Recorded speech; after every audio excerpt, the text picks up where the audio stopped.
This is Rehan from Talk Boxing Media here with the one, the only Xavier Miller. How you doing, Xavier? I'm good, my brother. How are you? I'm good. I'm good. Firstly, thank you for this interview. It's You're a welcome. pleasure. You're welcome. Um, Want to get straight into it. You train many fighters in your gym. Youssef Khoumari, um, Dillain Whyte. You also train. I believe you also train K Prosper. Is that true as well? Yep. K Prosper. Yep. Yeah. Yasser Algenna. Yeah, I've got quite a few in my gym. Jesse Yeah. Brandon, That's. Adrian Redmond. Yeah, there's a lot of guys coming through at the moment. There's a female fighter you also train, isn't it? Sedem Emma. Yeah, very good. Yeah. Yeah. Yeah. Should be Yeah. out soon. So That's yeah, so good. That's good. I've got a thriving stable right now. That's amazing. Firstly, let's start off with Youssef Khoumari. He contests at super featherweight. His last fight wasn't the result you wanted against Castaneda. How's it training him, and what do you want next for him? I'll say training Yousaf is probably is really is a pleasure because he's one of only two fighters that I've ever actually taught to box like how I used to box. I had my coach was originally from Malta, but he trained in Detroit. So that sort of Midwest style is very difficult to teach, right? Really difficult. It's a very complex style. It takes a lot to get it right. You do a lot wrong before you do get it right. But Yousef's only the second fighter that's ever actually been able to embrace it and execute. It is difficult. The first fighter I taught, he had to retire very early due to injuries. But so it's very easy to train Yousef. He also has what you want in a fighter. He's got a lot of heart, a lot of character, a lot of skill, good basic fundamentals, and he's a good person to be around. It's good energy. It's a pleasure teaching him. It's a pleasure being in the gym with him. A fight he's talked about is Kid Galahad. What do you think about that fight? Kid Galahad's moved up now, got a fight this side. What do you think? Yeah, I think look, with these guys that are rated above Yousef, I can't be mad at them. You have to say to yourself, okay, what's in it for them? Yousef's now rated number 5 in the UK in super featherweight. There's only a few guys that are rated above him. The guys that are rated below him, most of them are not going to want to take the risk with him. Yousef he's quite well known now, even in the US. Because I do quite a few interviews on other stations. They asked me about Yousef as well because they watched his couple of fights he's had on the zone, so they're pretty hot on him as well. So he's a dangerous fighter because of his skill set. We wanted the Kid Galahad fight. That was the fight. The whole point of fighting Castaneda was to get the Kid Galahad fight, and when we didn't get the decision, that's where all the disappointment was really, because us as long as everybody else, most people in the arena thought that Yousef had won the fight quite clearly, but they gave it to Castaneda on a split. So Castaneda was actually supposed to fight Kid Galahad. I don't know why that fight didn't happen. It didn't happen, but both guys have gone on to have big fights, and Castaneda had a big fight with a big punching Mexican who put him away, and Kid Galahad's now got Hughes. So everything comes when it's supposed to come. Yousef is young, so his time will come. What do you want with Youssef? Do you want to take your time with him? You want to get him big fight straight away, or just like take it time by time, fight by fight? I want him to get as much experience as possible, but if the right offer came along, let's say for example for a world title fight, I'll take it. That's how much confidence I've actually got in Yousef. There's a lot of good fighters out there, a lot of good champions. You've got like the likes of Shakur Stevenson. See, Devin Haney's gone to be undisputed now in a one weight above. There's a lot of guys. It's going to be a good era, and you have to have a certain set of skills to go and compete with these guys. Yousef has that. That's why I would take any of those fights. But in the meantime, I'm really happy just for him to get as much experience as possible. I want him active. He's actually been. He only boxed last month or the month before, but before that he was out for nearly a year. So it's not what I want for him.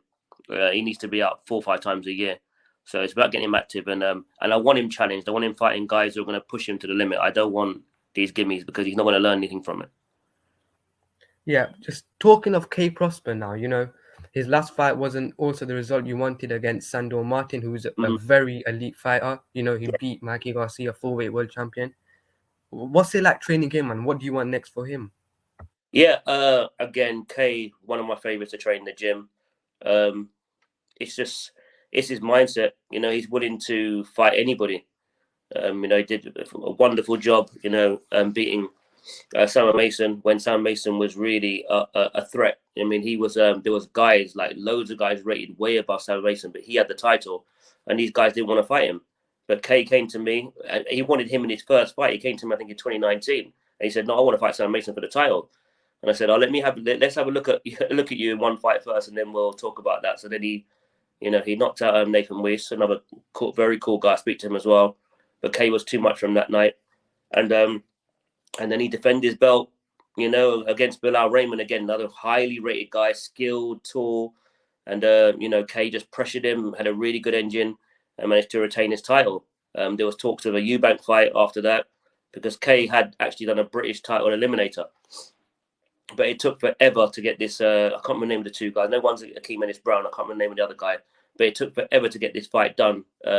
So Kay was waiting. I would say in my boxing career, it's the only fight I wish I hadn't taken with Sandor, because I was out here training Dillian, and I didn't get to see Kay. By the time Dillian had finished his fight, when I went back to London, I had about 2.5 weeks with Kay to get him ready. I think maybe he might have had his last 2 spars with me, and then next minute we were in Barcelona, you know, for the build up, for the media workout for that week. So all in all, I must have trained Kay maybe for a week. That's just, you know, it was too much to ask of him against a guy of that caliber. And I knew who we were getting in the ring with. I knew Sandor very well, but most people didn't know. You know, so I knew it would be a very, very tough fight for Kay. We needed to use some, you know, rough tactics, which we weren't allowed to use in the fight because the referee kept telling us that he's gonna disqualify us and kick us out.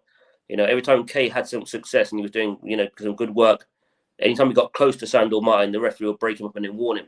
And he didn't do anything illegal. You know, yeah, he even had Sandor Martin's his nose running at one point. You know, landed a couple of good shots, but you know, we just couldn't get into a rhythm. And I know if I'd had a whole camp with Kay, you need 8-10 weeks with a boxer.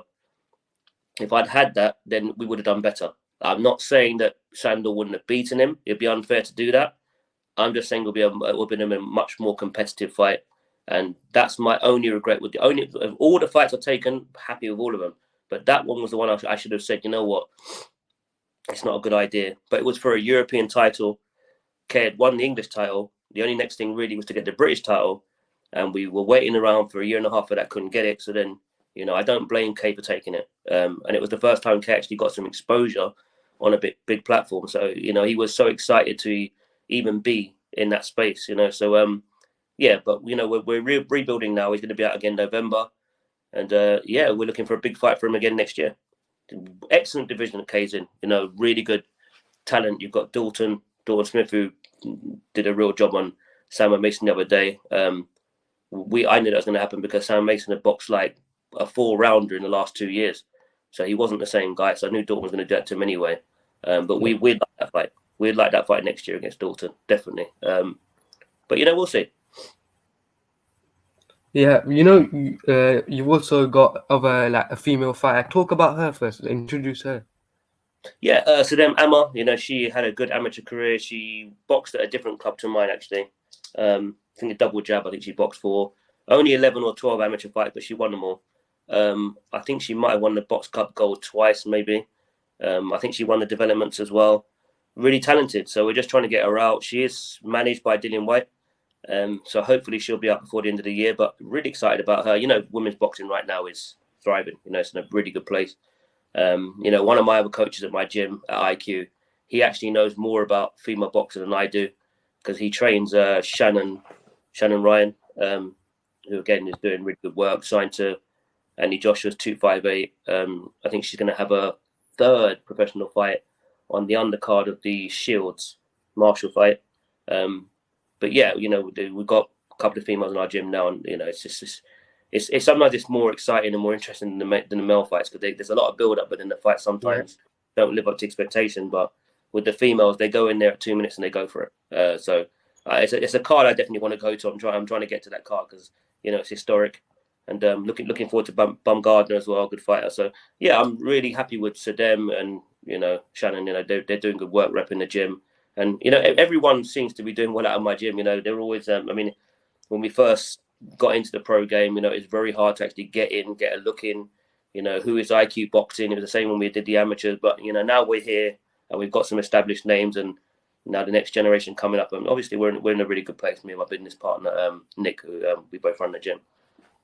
Talking about female boxing, obviously a fight that was supposed to happen got postponed due to the Queen's passing in Clarissa Shield versus Savannah Marshall. What do you think about that fight? Who would you think would have the edge on that? I'm going to have to go with Carissa. I mean, that's more due to my son more than anybody else. My son's 18, but he says that he watches boxing, but he's not into it like that, not deep into it. But he saw an interview a couple of years ago with Carissa, and he said, "Why can't more of your fighters act like her?" And I said, "Oh, what do you mean?" He goes, "Well, she's interesting because of the way she talks. She's very confident, brags about her medals and brags about her titles and stuff. And I'm a big fan of Clarissa Shields. I expect her to beat Marshall. I think she's just got too much. I think she's got too much on Marshall. I think that again, they always say stars make fights, and I know that Marshall is tall, and apparently she has a lot of power. But you've got to question, exactly who you're putting away. It's okay having a high care ratio, but who you're putting away. Clarissa will be a different type of opponent, and I expect it to be too much for her in every department. I'm really looking forward to that one. Yeah, moving on now to the heavyweight scene. Another fighter you trained, Dillain Whyte, great fighter, the body snatcher. You've been in the corner with him for 3 fights now, I believe. Povetkin, Fury. Yes, Is that right? 3 fights. Yeah, that's right. Yeah, just talk about the journey with Dillain Whyte, how it all started. How was the first training session you had of him? What was your first impression of him? Yeah, I mean, I think he first came to my gym with Dean White, and we did a couple of training sessions. I pushed him really hard, but what I realized very early with Dillian is no matter what you do to him, he wants to get you back. So we were doing some we did some pad work first, and then we did some body sparring. Obviously, I wear the body shield because I'm not taking the punches from him. But it went on for about a good 40-45 minutes. But he won't give up. Anytime you hit him with a good shot, he'll come straight back. He's just naturally very, very competitive, and he's got a very, very high IQ, a really good skill level. I mean, that's why he's beaten a lot of the guys that he's beaten. And on paper, with only 6-7 amateur fights, you'd think that he wouldn't be able to. But he's a bit special, and we become very, very close, and really enjoy working with Dillian. He's another one that's just he's like Kay and like Yousaf. They just want to fight everybody. They're not scared to challenge themselves and get in with the best. Obviously the only disappointment really was the last performance. In the first Povetkin fight, I mean, he was dominating Povetkin and made a mistake and got caught. But the performance itself was good. But rematch, made a few adjustments and he took Povetkin to pieces. I think Povetkin might still have been feeling the effects from the first fight because Dillian was really giving him was putting a lot of hands on him. But the Fury fight, for some reason, can't put my finger on why he looked flat. I think that's the only time that he's actually looked flat to me. It's just he just didn't really get going. Credit Tyson. Tyson picked a very, sensible game plan. Kept Dillian at a distance where he was in a safe zone, which is what you should do if you're a taller fighter. And he managed to execute his game plan and land the shot he needed to land. But Dillian's going to come back. I think Dillian hopefully should be out end of November. And listen, it's taken other fighters 2-3 attempts to win a world title. So it's only his first attempt, and he's still young for a heavyweight. So he's going to be around for a long time. And again, there's a lot of names out there. The Joshua rematch is really, really interesting to me. There was talks with Dubois. There's a lot of guys out there at the moment. You know, Wilder's come back in the picture. Ruiz, So you know. yeah, Andy Ruiz. I mean, he was being over cautious the other day, but when I watched the interview, he's for good reason. He said that he could really feel the shots from Luis Ortiz, so that's why he wasn't taking any unnecessary risks. That's why he was being quite cautious. But Ruiz has gone on to, prove that he's a top heavyweight. By beating Joshua and now beating a decent name like Ortiz. So that's another fight that we'd like. But all these kind of guys, this is it. Dillian is what you want in boxing. We want to make these big fights, and Dillian's always ready to put his sign his name on the dotted line. So yeah, Dillian will be around for a long time. What is it next? Do you want to just like have a little? What's your goal next with him? Is it another world title shot? Is it just fight on now? Yeah, I mean it's not going to be easy to get a world title shot now because you've got talks of Joshua and Fury. Usyk's now taking an interest fighting Wilder. So the belts are tied up between Fury and Usyk. So it's not going to be easy. You've got, I know Dubois got like a interim sort of title, or regular. I don't know what they call them these days. They just keep changing all the time. So he obviously is going to want a shot at some point. I think Joyce and Joseph Parker is for some type of eliminator as well. That might be IBF or something. I can't quite remember.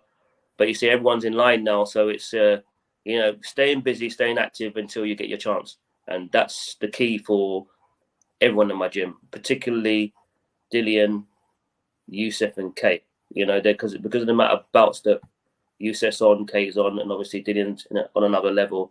With a lot more experience. These guys, when you do get a chance to fight for a British title, European or world title, it's something you want to take. So, but it's about being active and being busy. I'm not a fan of guys sitting around too long. Even with Dillian, I think Dillian needs to be a lot more active than he has been. I would have much preferred. I mean, we're talking like 3 fights in like 2.5 years. It's not enough. So everyone needs to be a lot more active. But COVID played a big part in that. But now that's gone.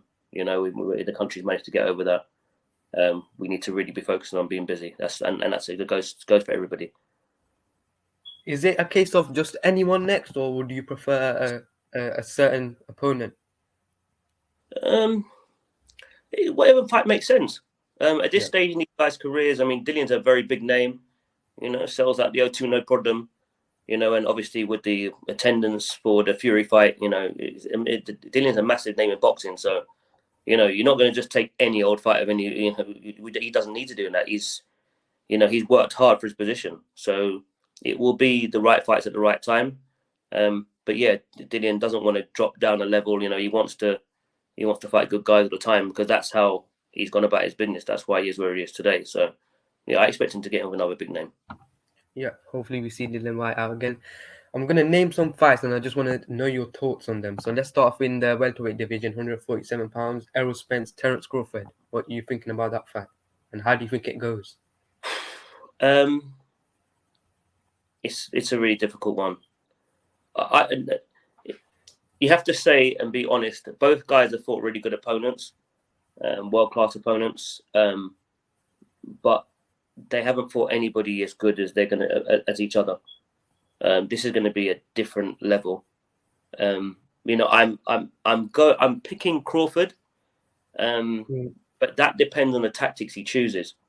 I think if he stands there and has a fight and a war with Spence, I think Spence's activity is going to cause Terrance a lot of problems. And Spence is a big welterweight. On the night, he's almost like by fight time, he's almost like he's a middleweight, really, isn't he? So yeah, as long as Terrance Crawford decides to box, switch his stance, try to confuse him, use angles, and he needs to finish the round strong as well. Spence is a clever guy, been around a long time, and what it is with Crawford tends to fight in spurts, and he builds as the fight goes on.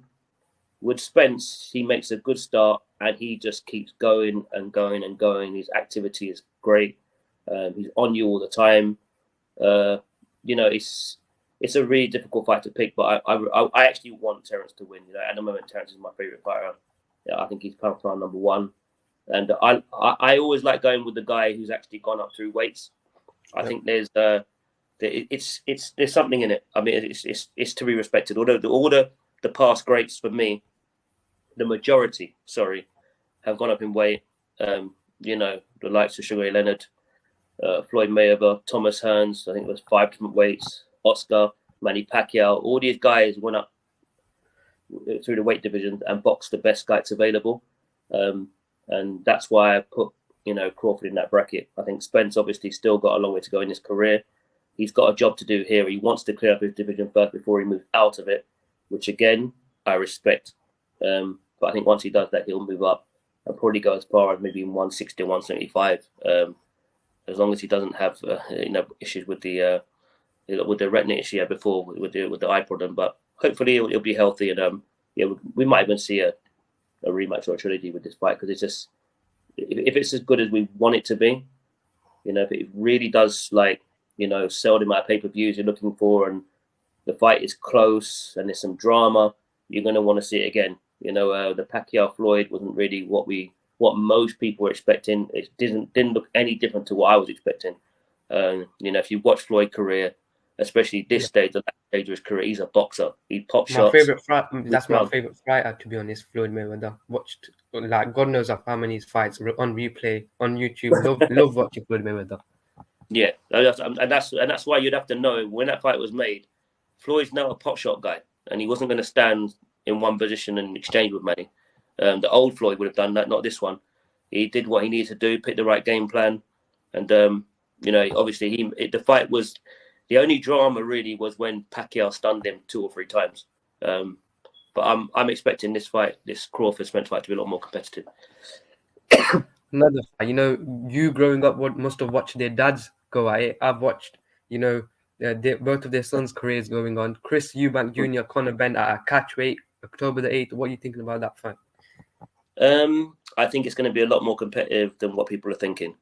One of the hardest things to do is to make weight, and to make a weight that you haven't made since you were, I think he's saying it maybe in his late teens, Eubank. I think it was 18, 19.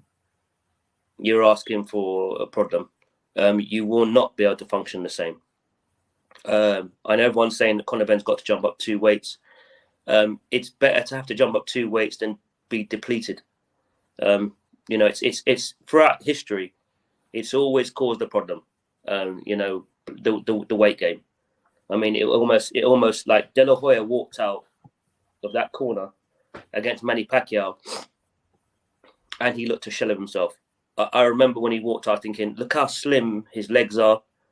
He just didn't look stable in his legs. But then again, you see it again, he'd been campaigning at a weight or 2 weights above that for years, and then went all the way back down to make the fight with Pacquiao.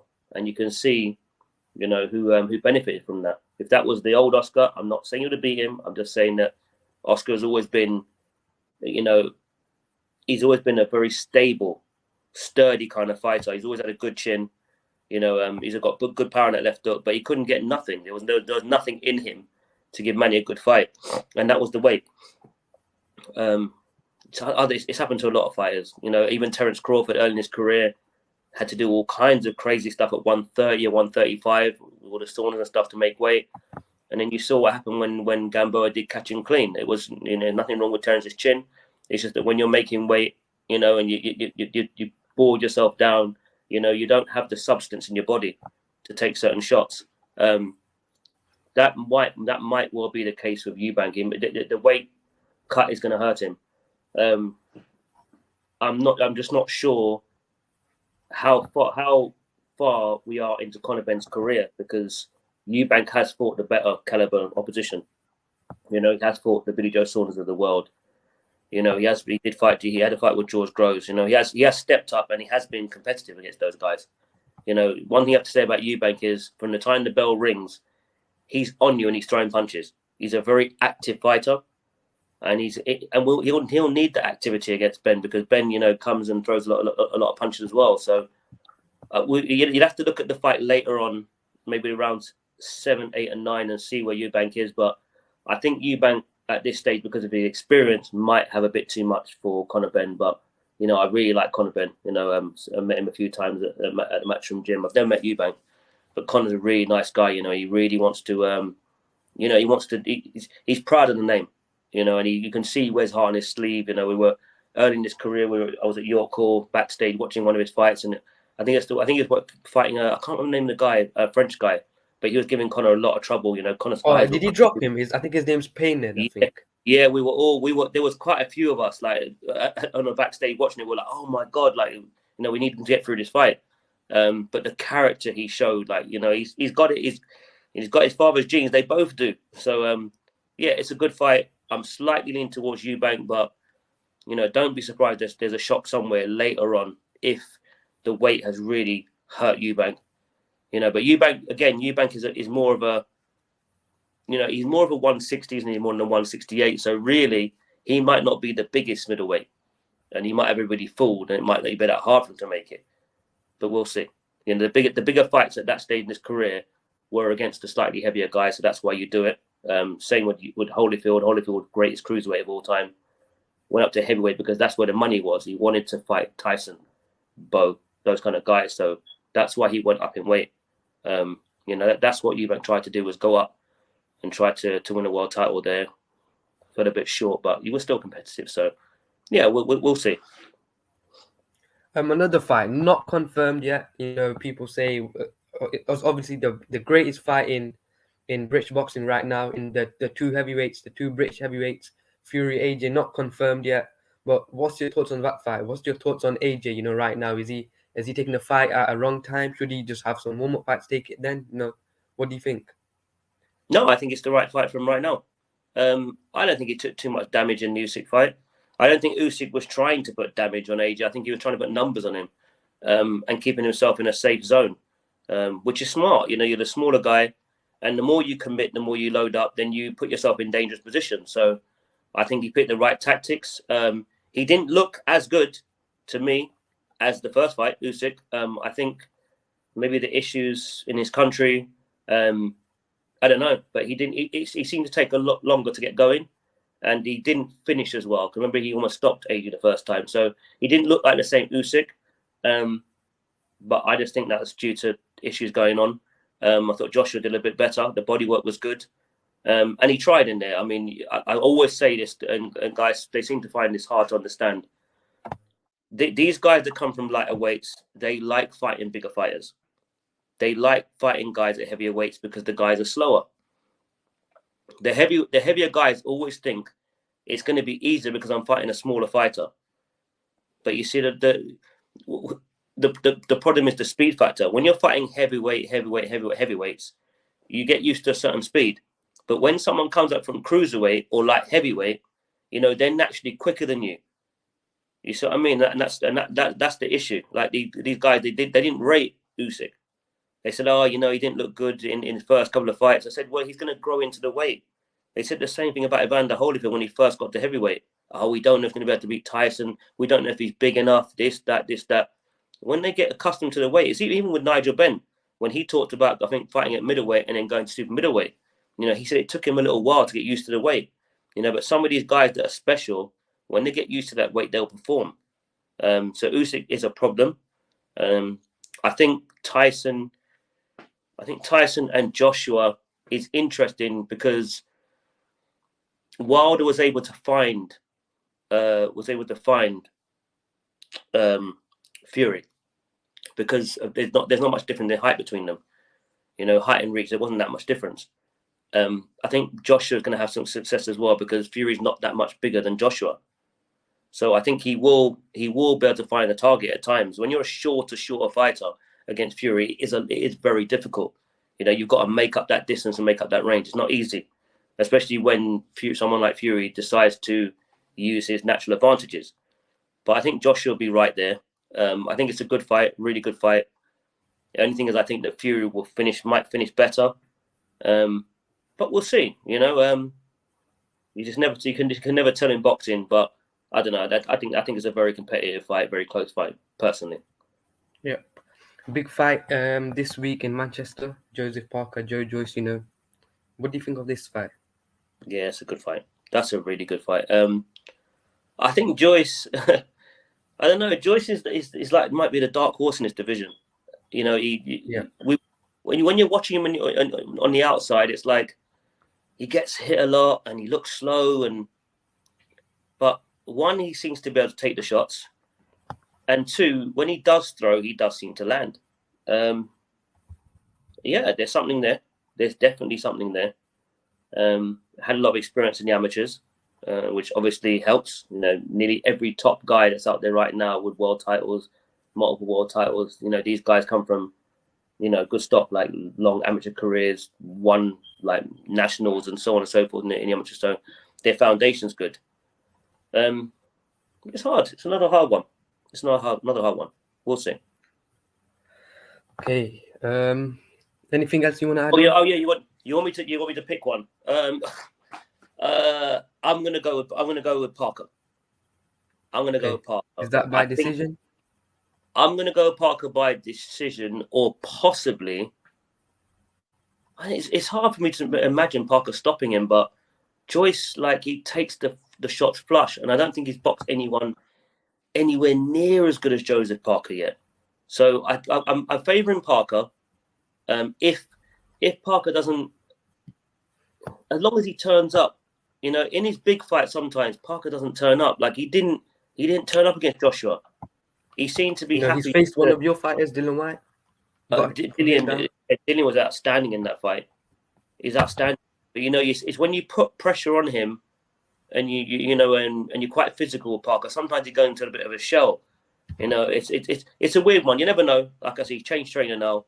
Might have found some new motivation, but I'm still going to go with him because of his experience as a pro.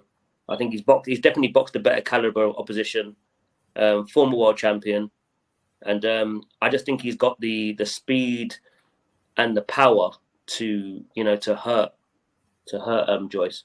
But again, if Joyce manages to beat Parker, you got to put him right up there. He's big time in the conversation. Yeah. Anything you want to add on? Plug anything? No, yeah, I've got a couple of new guys coming up. Jesse Brandon should be having his pro debut hopefully sometime this year. We're just looking to get him signed right now. He used to box for Finchley Boxing Club, trained with Sean Murphy. Sean Murphy's hiring him. You know, he's got a lot of respect for Jesse. And yeah, I just want him to do really well. You know, got a lot of power, Jesse. A lot of raw talent. So yeah, early in his career, excited about him. The other head coach of my gym, Nick, he's got a fighter called Ahmed. I think he's had 2 or 3 fights. He looks exciting. Looking forward to his journey. You know, likes of Dennis were home, should get another title shot soon. Adrian Redmond should be getting a title shot. You know, my super lightweight Yasser Algena, he's 7-0. I'm looking for a title for him as well. I've just got a lot going on at the moment. So yeah, you know, I just like big fights. So yeah, I just respect to all the coaches and everybody at my gym. Also another guy at my gym I've known for a long time, Malik Kareem, trained by Coach G. He's now 2-0. Yeah, exciting. Good, big puncher, skilled. Known him for years. I've known him since he was about 11 or 12 years old. Really, really good kid. And yeah, looking forward to seeing him out again. He just boxed on Dean White's show. Did really well. So yeah, looking forward to the end of the year and definitely next year. Just one fight that you are looking forward to. Just one fight. It doesn't have to be announced yet. Just one fight. I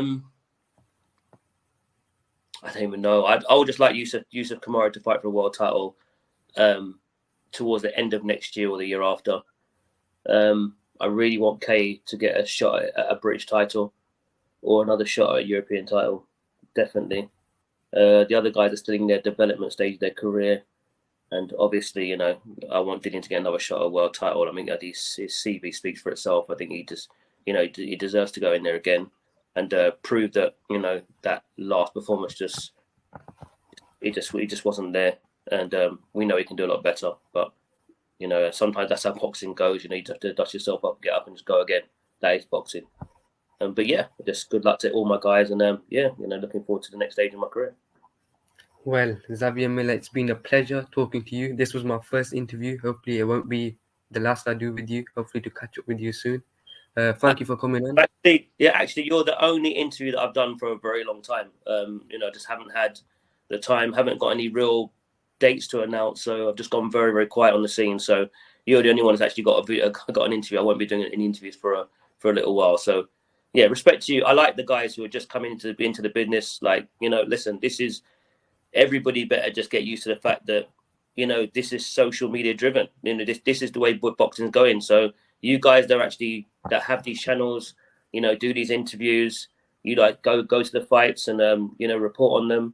This is the future, and I'm happy to obviously support anyone who's got a channel and is coming up. I'm happy and grateful for the time. Thank you.